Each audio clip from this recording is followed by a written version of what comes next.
आज आपण अशा 2 घटना बघणार आहोत ज्या घटनांमुळे समाज मन हादरलं. चला तर सविस्तर जाणून घेऊयात संपूर्ण घटना. वळूयात आजच्या पहिल्या घटनेकडे. बागपत जिल्ह्यातील टिकरी हे एक शहर. त्या शहरातील भोजनपट्टीच्या टोकाला एक घर होतं. त्या साध्या घरात विकास कुमार नावाचा बस ड्रायव्हर त्याची पत्नी तेजकुमारीसोबत राहत होता.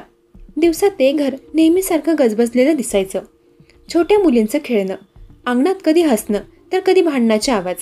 बाहेरून पाहिलं तर हे घरसुद्धा इतरांप्रमाणेच. दारात ठेवलेली एक जुनी सायकल, भिंतीवर वाळत टाकलेली मुलांची कपडे, कोपऱ्यात काही तुटकी खेळणी, असं काहीसं हे घर. पण या घराच्या भिंतींच्या आत रोज न बोललेली कुरघोडी आणि शांत लढाई सुरू असायची. गावात मोठं कुटुंब म्हणजे सुरक्षितता.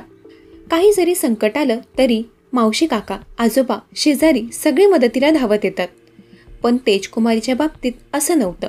तिचे आईवडील तिच्या निर्णयाशी सहमत नव्हते. विकासच्या घरचेही तिला स्वीकारत नव्हते. शेजारी तिच्याकडे नेहमी संशयित नजरेने पाहत. म्हणजेच ती संपूर्ण सामाजिक जाळ्यापासून वेगळी झाली होती. तेजकुमारीचं आयुष्य साधं नव्हतं. समाजाच्या नजरेत ती दुसरी बायको. लोक तिला सरळ नजरेने कधीच पाहत नसत. गल्लीतून जाताना कुणी कुजबुजत, अरे हीच ना विकासची दुसरी बायको. मनात तिला सतत जाणीव होत असे की माझं स्थान कधीच पक्क होणार नाही का. मी विकासच्या घरात तर आहे, पण परकी म्हणून. विकास आणि तेजकुमारी लिव्हिंगमध्ये राहत होते. विकासने तिला त्याची दुसरी पत्नी म्हणून ओळख दिली होती, कारण गावात लिव्ह इन रिलेशनसारख्या नात्याला पाप मानलं जातं. विकास आणि तेज यांचं कायदेशीर लग्न नव्हतं. समाजाने त्यांना मान्यता दिली नाही. मुलींना वारसी हक्क नव्हता. नातेवाईकांनीही त्यांच्यापासून अंतर ठेवलं होतं. विकाससोबतच्या नात्यातही पूर्ण ऊब नव्हती. विकास जरी रोज कमावून आणत होता तरी तो आयुष्याचा थकवा झाडाखाली झोपवून घालवत होता. घरातील बायकोची बेचैनी त्याच्या लक्षात येत नसे. तो विचार करत असे, मी एवढं करतोय ना, मग यांना काय कमी आहे. पण तेजकुमारीच्या डोळ्यांना कमी होती ती तिच्या स्वीकाराची. तिच्या 2 मुली किट्टू आणि मीरा यांच्यासाठी ती जगत होती. त्यांना कुशीत घेताना, त्यांची बडबड ऐकताना तिला क्षणभर समाधान मिळे. पण मनाच्या तळाशी एक वेदना कायमची घट्ट बसलेली की या मुलींचं भविष्य काय. जर विकास उद्या माझा हात सोडून गेला तर. तेजला तिच्या 2 मुलींव्यतिरिक्त अजून एक लेक होती, गुंजन तिचं नाव. 7 वर्षांची गुंजन विकासच्या पहिल्या संसाराची निशाणी होती. गुंजन तिच्या मावशीकडे राहत होती. 12 सप्टेंबरला गुंजनचा वाढदिवस होता. वाढदिवसाच्या निमित्ताने विकासने तिला पुन्हा घरी आणलं होतं. गुंजन चंचल, गोड आणि उत्साही होती. ती आल्यावर घर गजबजलं. लहान किट्टो तिच्या मागे मागे फिरू लागली. पण तेजकुमारीच्या मनात मात्र काटा रुतला. गुंजनकडे पाहताना तिला जाणवत होतं, ही मुलगी माझ्या संसाराला कधीच पूर्ण होऊ देणार नाही. हिच्यामुळे माझा संसार अपूर्ण राहील. विकास तिच्यावर ज्या भावनेने प्रेम करतो तसं प्रेम तो माझ्या मुलींना कधी देईल का? की कधीतरी हिच्यासाठी माझ्या मुलींना दुय्यम ठरवेल. गुंजनचा हसरा चेहरा, तिचं बाबांसोबतचं बोलणं, तिच्या डोळ्यातील चमक, हे सगळं तेजकुमारीला जणू हे सांगत होतं की तू दुसरी आहेस, पहिली मी आहे. गावात तेजकुमारीला मान नव्हता. लोक म्हणत, विकासची बायको नाही, ती ठेवलेली आहे. या बायकांना ना लाज असते ना मान मर्यादा. हे शब्द तिला जिवंतपणे जाळत होते. प्रत्येक वेळी अशा टोमण्यांनी तिच्या मनात प्रश्न उभा राहायचा, माझ्या मुलींना देखील याच टोमण्यांचा सामना करावा लागेल का. असे अनेक विचार तेजकुमारीच्या मनात चालू असायचे. त्या रात्री विकास थकून भाकून बाहेर झाडाखाली झोपला होता. घरात मात्र वातावरण जड होतं. मीरा रडून झोपली. किट्टू आईला धरून काहीतरी हसत होती, तर गुंजन वहीत काहीतरी लिहित होती. तेजकुमारी एका ठिकाणी बसली होती. तिच्या हातात पाण्याचा ग्लास होता, पण तो तोंडाला लावला नव्हता. मनात मात्र प्रलय सुरू होता. तिचं अंतरंग जणू 2 भागात तुटलं होतं. एक भाग म्हणत होता, मुलींकरता जग, त्या निरागस आहेत. दुसरा भाग कुजबुजत होता, जग त्यांना फक्त टोचेल, उद्या त्यांचं आयुष्य नरक होईल. तिने खिडकीतून बाहेर पाहिलं. अंधार गडद होत होता. तिच्या मनात मात्र एक निर्णय उजळून येत होता. ती स्वतःशी पुटपुटली, उद्या जर मी नसले तर याने माझ्या मुलींनाही सोडलं तर.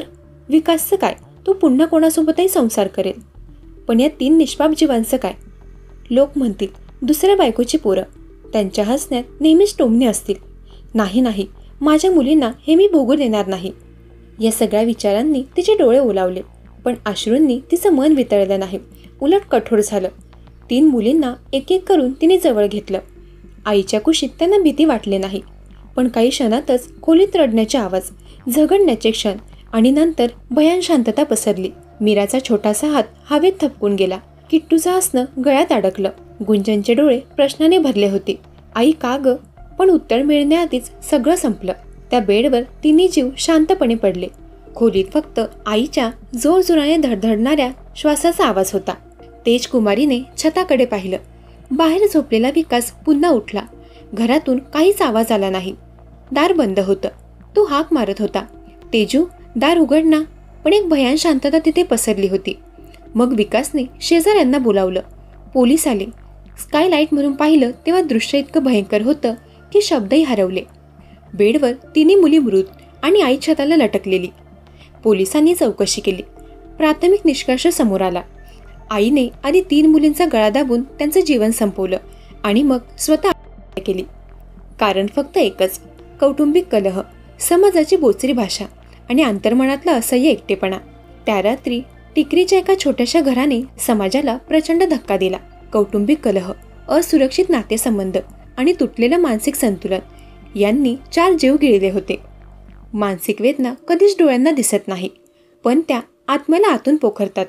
आणि जेव्हा कोणी त्यांना समजून घेत नाही तेव्हा शेवटी असं अटळ पाऊल उचललं जातं. आता वळूयात दुसऱ्या घटनेकडे. कोलेगाव धाराशिव जिल्ह्यातलं एक साधं गाव.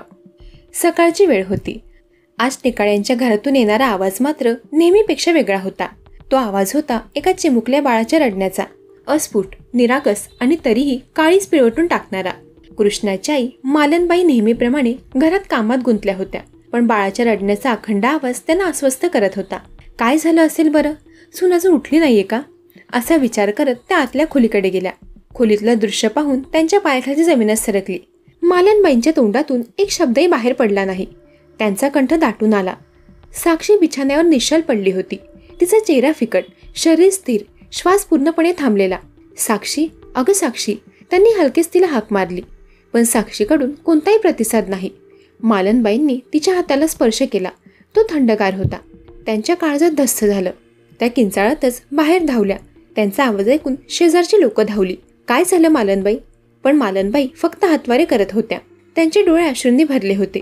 माझा कृष्णा कुठे? त्या मोठ्याने ओरडू लागल्या. बाळाचं रडणं आता अधिकच वाढत होतं. मालनबाई आणि शेजारच्या लोकांनी कृष्णाचा शोध सुरू केला. घरात, अंगणात, शेतात, पण तो कुठेच नव्हता. अखेरीस मालनबाई घराच्या पाठीमागे गेल्या. तिथे लिंबाच्या झाडाला एक भयान निश्चल शरीर लटकलेलं होतं. तो होता त्यांचा कृष्णा. गावात एकच हाहाकार माजला. काही क्षणातच गावातली लोक टेकाळे यांच्या घरासमोर गोळा झाले. तरुण जोडप्याने आत्महत्या केली ही बातमी वाऱ्यासारखी पसरली. कोणीतरी पोलिसांना फोन केला. पोलिसांची गाडी गावात आली. उपविभागीय अधिकारी संजय पवार, सहाय्यक निरीक्षक विलास हजारे आणि त्यांच्यासोबतची टीम घटनास्थळी पोहोचली. घरासमोर लोकांची गर्दी झाली होती, पण आतमध्ये भयान शांतता होती. पोलिसांनी आधी घराची पाहणी केली. आतमध्ये बिछाण्यावर साक्षीचा मृतदेह होता. तिच्या मानेवर कोणतीही खूण नव्हती, पण चेहऱ्यावर काहीसा ताण होता. तिच्या हाताला नखाचे काही हलके ओरखडे दिसत होते. बाहेर लिंबाच्या झाडाला कृष्णाचा मृतदेह झुलत होता. त्याच्या गळ्यावर फाशीच्या स्पष्ट खुणा होत्या. त्याच्या पॅन्टच्या खिशात तपासणी केली असता एक घडी घातलेली चिठ्ठी सापडली. इन्स्पेक्टर पवार यांनी ती चिठ्ठी उघडली. त्यात स्पष्ट अक्षरात लिहिलं होतं, आम्ही आमच्या वैयक्तिक कारणासाठी करत आहोत. याला कोणालाही जबाबदार धरू नये. तुमचा कृष्णा. पवार यांना ही चिठ्ठी वाचून संशय आला. त्यांनी ती चिठ्ठी सहाय्यक निरीक्षक यांच्याकडे दिली आणि विचारलं, हे खरंच आत्महत्या प्रकरण आहे का, की हा काहीतरी वेगळाच प्रकार आहे? या प्रश्नाचं उत्तर कोणाकडेच नव्हतं. दोन्ही मृतदेह पोस्टमॉर्टमसाठी पाठवण्यात आले. गावात अफवाचे पेव फुटले. कोणी म्हणालं साक्षीने आत्महत्या केली आणि तिच्या वियोगाने कृष्णानेही जीव दिला. कृष्णाने तिचा गळा दाबून तिला संपवलं आणि मग स्वतः गळफास घेतला. उपनिरीक्षक किशोर माळी यांनी तपासाची सूत्र हातात घेतली. त्यांची पहिली गोष्ट म्हणजे चिठ्ठीवरच्या अक्षराची तपासणी.